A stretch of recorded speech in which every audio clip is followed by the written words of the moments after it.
Buenas tardes, noches, 4:51. Buenas tardes, noches. Buenas tardes. Vamos a esperar a que entren. Ya están entrando muy pocos y más a esta hora. Están entrando ya cada vez menos. Ya se cansaron del año escolar, yo creo, ¿eh? Están entrando grupos de 10, 12 nada más. Ahorita tuve uno de 20, pero de todos modos, ahorita ustedes son 3, imagínense. Entonces vamos a esperar un poco.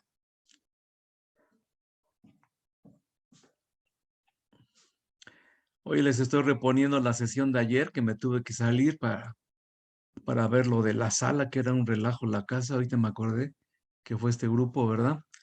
Entonces, hoy vamos a ver 2 videos. Va a ser una sesión corta. Recuerden que mañana se entrega la tarea número 10. Luna Alvarado María está batallando para entrar. Ya le di entrada, pero no quiere. A lo mejor le está fallando su internet. Pero no hay más en sala de espera. Ah, no, ya apareció Herrera.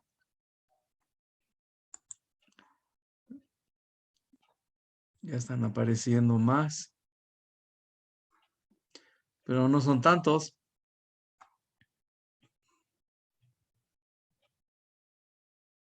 Y sí, Luna Alvarado es la que está batallando. No pueden meterse. Bueno, voy a ir admitiendo sobre la marcha. Voy a compartir audio. Ya tengo listo el video. Es con un grupo de hace rato. Vamos a ver 2 videos y ahí explico todo. Corre video. Estuve checando y lo último que estuvimos viendo fueron problemas con cargas. Y hoy vamos a ver 2 videos. Uno que les prometí que era sobre el conflicto de Edison y Tesla. Y otro ya que tiene que ver con cargas, digo, con corrientes. Entonces, hoy va a ser una clase no tan larga. Recuerden que mañana se entrega la tarea, la tarea número 10, que va a ser la penúltima tarea. Ya después de esta semana quedan 4 semanas más de clases. Ya se fue el tiempo. Entonces, bueno, comparto, están entrando poco a poco. Siguen entrando ya pocos, no sé qué pasa, de veras. Y ahorita ya no tienen asesorías. Entonces, bueno, comparto. Aquí está su Classroom. Ya añadí 2 videos. Y hoy vamos a ver entonces la guerra de las corrientes entre Nicolás Tesla y Tomás Alva Edison. Es más ampliado esto. Está más explicado. Y luego vamos a ver la ley de Ohm y empezar a ver circuitos eléctricos. Bueno, entonces comparto primero. A ver, no compartí audio, entonces tengo que hacerlo, si no, no van a escuchar. Y ahora sí. Muy bien. Entonces, primero la guerra de las corrientes. Hola Corre protones, video. hoy traigo al canal un tema apasionante y que se ha vuelto a poner de actualidad gracias al cine. Se trata de la guerra de las corrientes, uno de los episodios más trepidantes de la historia de la ciencia y de la técnica. En el vídeo anterior hablamos acerca de la nueva película de Martin Scorsese sobre este conflicto electrizante. Si te lo perdiste, lo enlazo en la descripción y aquí arriba para que puedas echarle un vistazo y ponerte al día. Ahora, para dar contexto a esa reseña, vamos a hablar de qué fue la guerra de las corrientes, cuándo sucedió, cómo sucedió, qué personajes estuvieron involucrados en ellas, cuáles fueron los desarrollos tecnológicos que llevaron a ese conflicto técnico y además cómo fue el desarrollo posterior de toda esa implementación de tecnología que han marcado nuestra vida actual, digamos, el gran desarrollo y revolución de la industria moderna. Para descubrir todo esto, sígueme la corriente. Sígueme, la corriente, sígueme, electrón con electrón, sígueme la corriente, suscríbete y sé Thomas Alva Edison nació en Ohio en febrero de 1847. En su juventud fue expulsado de la escuela por considerarse un alumno altamente improductivo y a sus 12 años ya trabajaba vendiendo periódicos. Aunque muy pronto comenzaría a hacer sus primeros experimentos mecánicos y eléctricos a raíz de su fuerte interés por la física y por la química. Llegó incluso a montar un laboratorio bastante cutre en el vagón de tren en el que también se encargaba de imprimir el periódico semanal, The Grand Trunk Herald. Con estos cimientos comienza la vida de uno de los empresarios e inventores más prolíficos de toda la historia de Estados Unidos. Más adelante, tras trabajar como telegrafista, se muda a Nueva York en 1869 y comienza a trabajar como inventor en Newark, en su propio laboratorio. Pero fue en 1877 cuando comienza a fraguarse la leyenda. En ese año se muda a Menlo Park, en Nueva Jersey, y comienza su retahíla de inventos más significativos. El fonógrafo, un dispositivo capaz de grabar y reproducir voces, sale a la luz en 1877 y en 1879 la bombilla, la lámpara incandescente. Fue precisamente el desarrollo de un filamento, el hilo que va dentro, que no se quemaba, sino que permanecía incandescente, el que le llevó a recibir el apodo de El Mago de Menlo Park. No en vano, en un show ante más de 3.000 personas, logró mantener encendida su bombilla durante 48 horas seguidas. Fue entonces cuando Edison funda su compañía más conocida, la Edison Electric, con intención de realizar todo el desarrollo tecnológico e implementación de su tecnología de corriente continua. A esta iniciativa se le uniría mediante una fusión el magnate J.P. Morgan. Con este empresario y banquero crearía incluso la primera central de generación eléctrica, en corriente continua por supuesto, que alimentaría a un distrito de Manhattan, en Nueva York, en 1882. Toda esta historia de la Guerra de las Corrientes comienza en la Exposición Internacional de Electricidad de París en 1881. Allí Thomas Alva Edison presentó varios de sus inventos, y entre ellos se encontraba la bombilla incandescente. Sin duda, a partir de ese momento comenzó a verse la electricidad como el candidato ideal para la sustitución del gas en la iluminación y calefacción de los hogares. Fue entonces cuando otro de los grandes empresarios estadounidenses, George Westinghouse, se interesó por el mercado incipiente que abría el mercado eléctrico. En él veía que se abrían muchas oportunidades, y particularmente en su situación, que prácticamente tenía el dominio de toda la distribución de gas y de frenos hidráulicos y de todos los cacharros que se verían sustituidos por la electricidad, pues como que resultaba interesante meterse en ese mercado. Fundó la Westinghouse Electric para competir con Edison, aunque no apostaría por la tecnología de corriente continua, no la veía suficientemente eficiente. De hecho, intentó incluso acercarse a Edison para operar en conjunto y transportar energía con corriente alterna empleando la tecnología de bombillas de Edison, pero parece que no se mostraba muy receptivo. Se enfrascarían así en la gran batalla y la gran carrera por dominar el mercado eléctrico. Westinghouse, con la corriente alterna, logró iluminar Massachusetts y fue consiguiendo dominio sobre distintas ciudades, mientras Edison hacía lo propio en otras regiones. Cada uno, difundiendo las bondades de su tecnología, lograba expandir su dominio en aquel tiempo en el que aún era bastante incierto saber quién y qué tecnología acabaría dominando la situación. Sin embargo, Westinghouse aún no había podido ofrecer con la corriente alterna todo lo que la corriente continua de Edison ofrecía.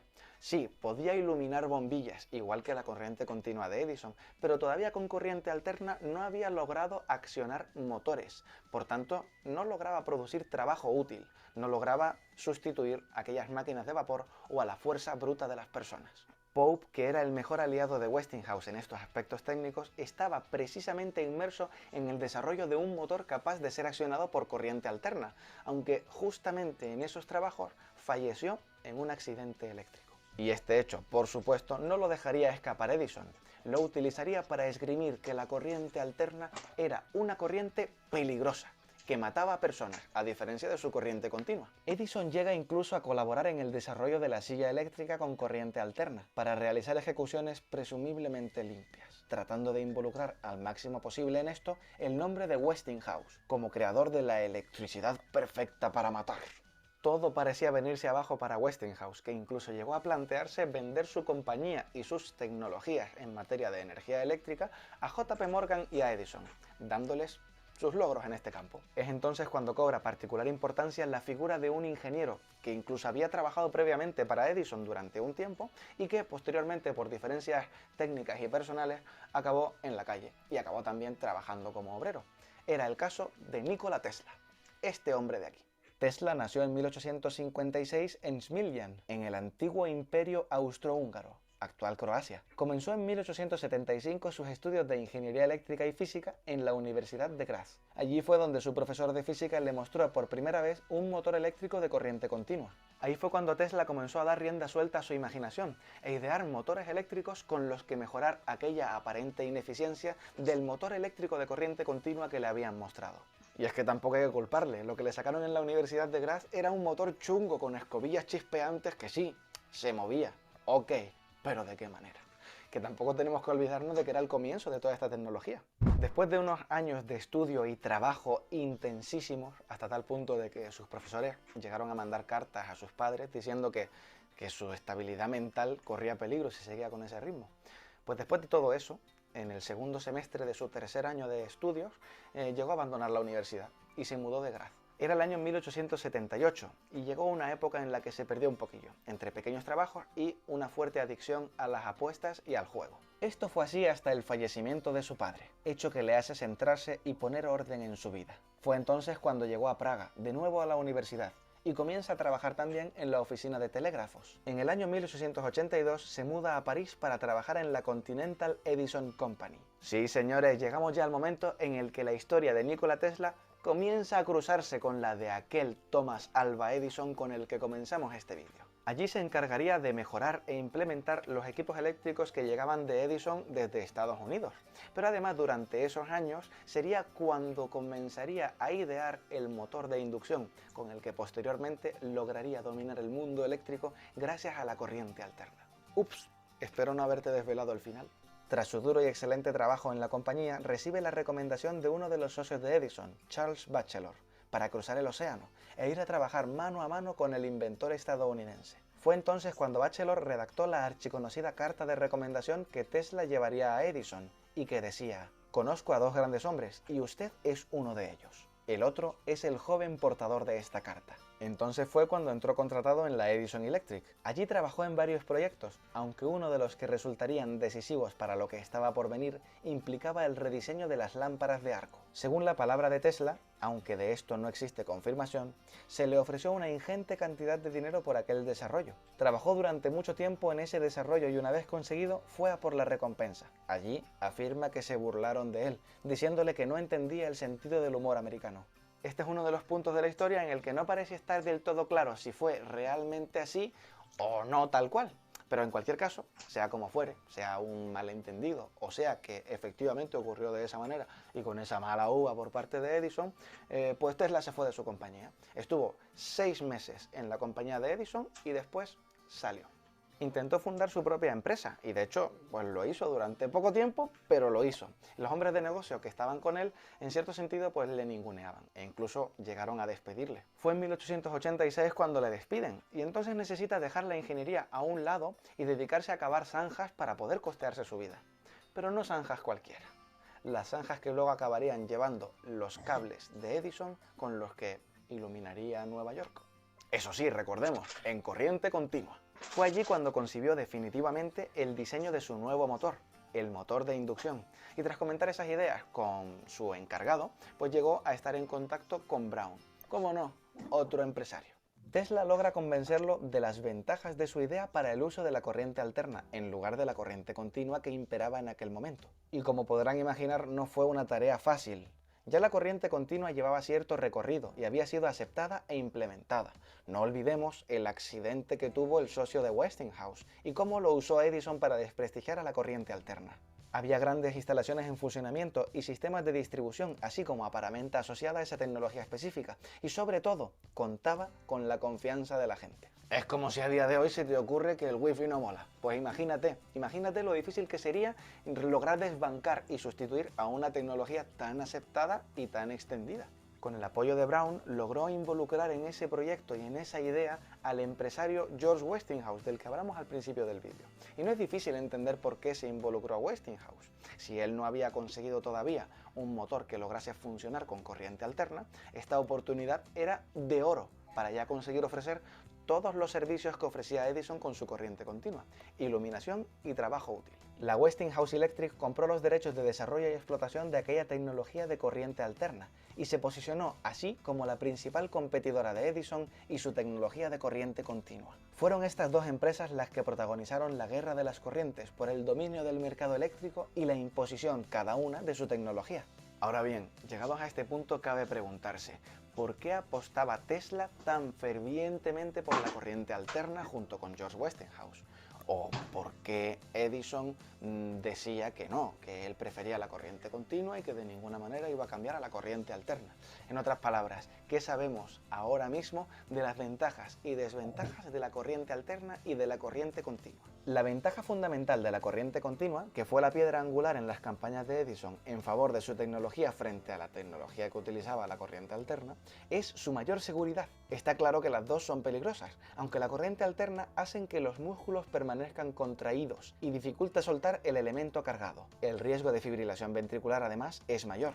Además, en el caso de la corriente continua, los valores de tensión necesarios para transportar la misma potencia son algo menores. Y esto tiene sentido si nos damos cuenta de que los conductores ofrecen menos resistencia al paso de este tipo de corriente.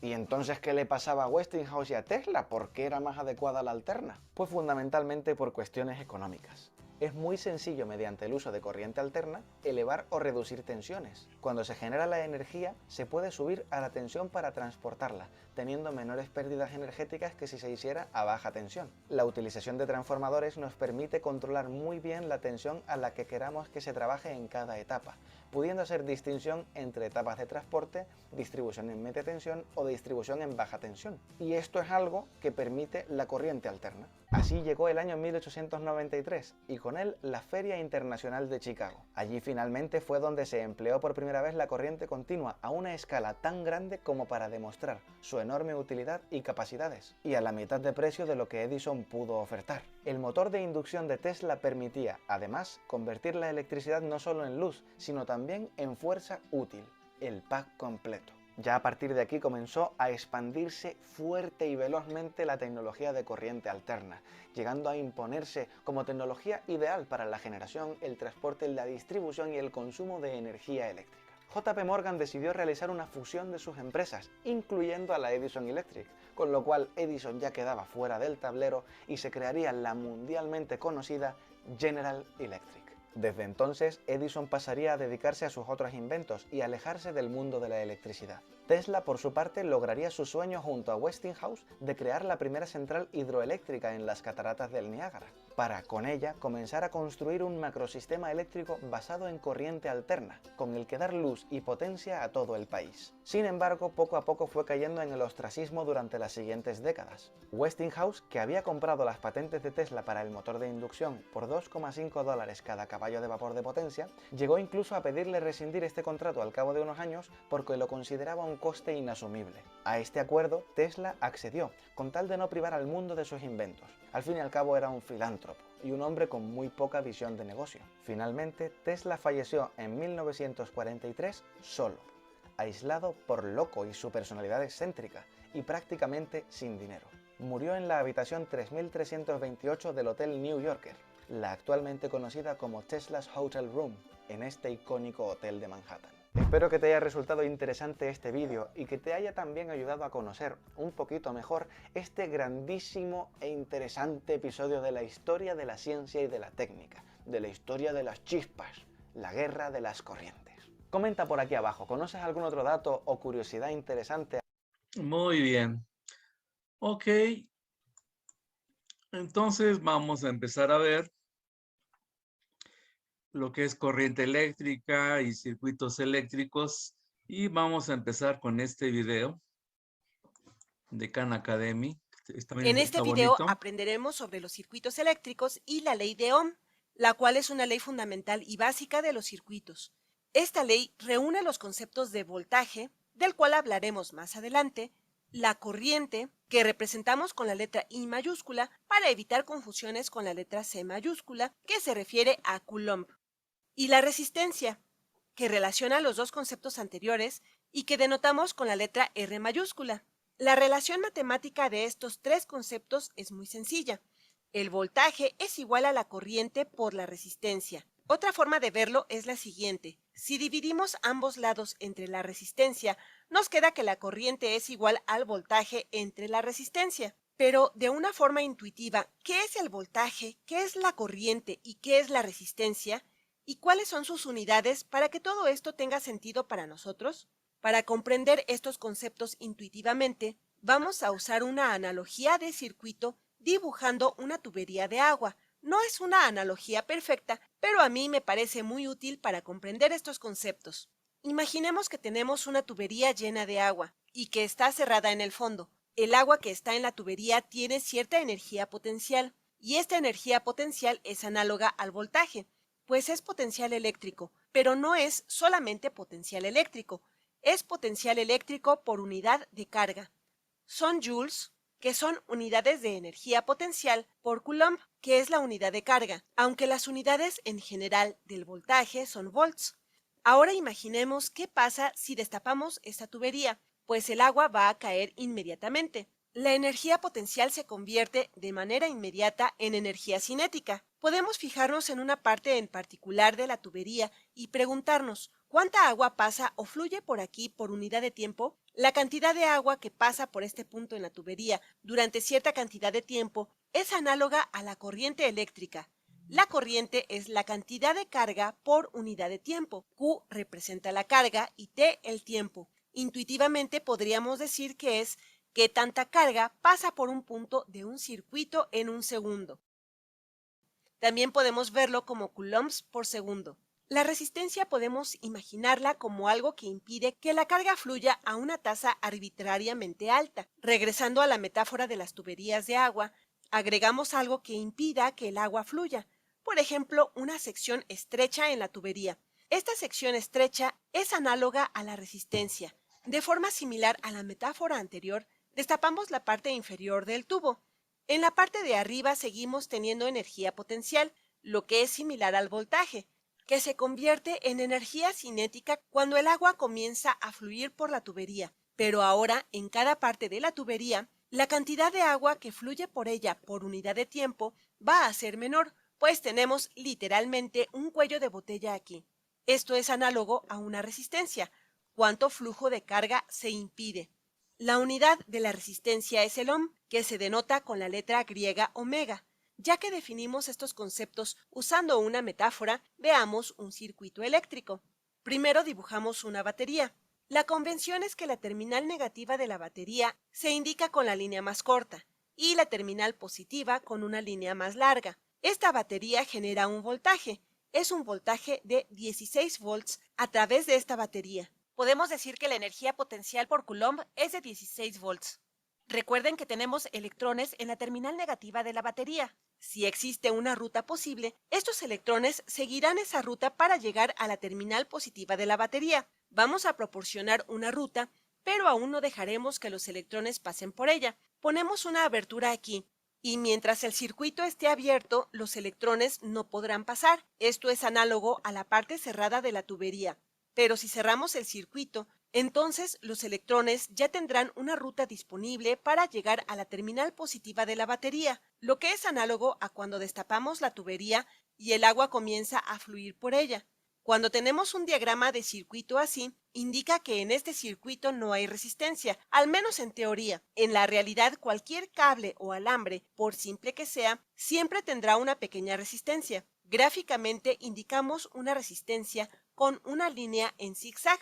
Esta resistencia es de 8 ohms. La pregunta ahora es, con este voltaje y con esta resistencia, ¿cuál es la corriente que pasa por este circuito? ¿Cuál es la tasa a la que fluye la corriente por un punto de este circuito? Pausen el video y traten de calcularlo. Para responder esta pregunta tenemos que usar la ley de Ohm. Despejamos la corriente y sustituimos los valores del voltaje y la resistencia. La corriente es igual al voltaje, que es 16 volts, entre la resistencia, que es de 8 ohms. Esto es 16 entre 8, que es igual a 2. La unidad de la corriente es carga entre unidad de tiempo. Podríamos decir 2 coulombs por segundo, o también podemos decir que son 2 amperes y denotamos amperes con la letra A mayúscula. Hablamos de que los electrones fluyen por el circuito y tendremos el equivalente a 2 coulombs de electrones fluyendo por el circuito cada segundo. Esto se cumple para todos los puntos en el circuito, de la misma forma que se cumple en la metáfora de la tubería de agua. Aun cuando es más ancha en esta parte y más angosta en esta otra, debido a este cuello de botella, la cantidad de agua que fluye por esta parte del tubo por segundo es la misma cantidad de agua que fluye por esta parte angosta cada segundo. Es por eso que, para este circuito sencillo, la corriente que medimos en este punto y en este otro punto será la misma. Pero hay un detalle aquí. Pausen el video y piensen en la dirección en la que fluye la corriente. Si saben cómo se comportan los electrones, se pueden imaginar que los electrones viajan en esta dirección. Así que podríamos decir que la corriente tiene esta dirección, pero resulta que la convención que usamos tiene la dirección opuesta. Esto tiene una razón histórica. Cuando Benjamin Franklin estudiaba circuitos por primera vez, no sabía nada sobre los electrones, que se descubrieron aproximadamente 150 años después. Lo único que él sabía era que lo que él etiquetaba como carga fluía entre estas terminales y, como eran opuestas, las etiquetó arbitrariamente como positiva y negativa. En sus estudios sobre la corriente, él vio que la corriente fluía de la terminal positiva a la terminal negativa y seguimos usando esa convención en la actualidad, aunque es la dirección opuesta a la del flujo real de los electrones. Aunque más adelante veremos que la corriente no siempre involucra a los electrones. Así pues, esta corriente es de 2 amperes. Nos vemos en otro video. Muy bien. En este video aprenderemos... Vamos aquí a detener. Ok, jóvenes, entonces, estos son los videos que tienen que resumir. Están muy sencillos. Ya lo de Nicolás Tesla y Alva Edison ya habíamos visto algo. Esto está un poquito más extenso. Y ya empezamos a ver con este video de ley de omnicircuitos los conceptos que vamos a empezar a manejar: corriente, voltaje y resistencia. Y vamos a empezar a hacer problemas con ley de Ohm. Ya aquí en este video ya se hizo uno muy sencillo. Evidentemente vamos a ver problemas un poquito más complicados. Pero bueno, eso va a ser todo por esta semana.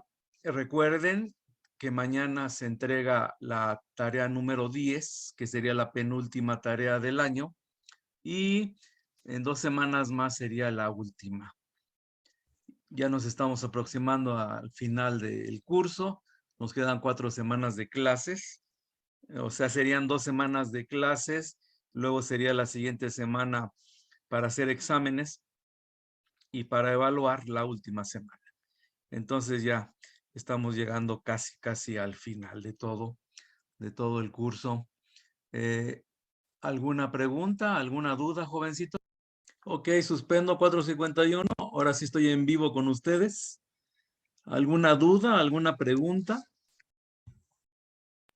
No, profesor. Nos vamos a ver hasta el próximo martes.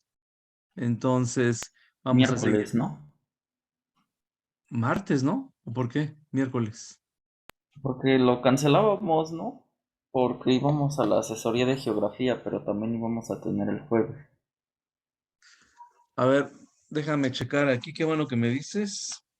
Hay tiempo, afortunadamente. Ah, sí, cierto.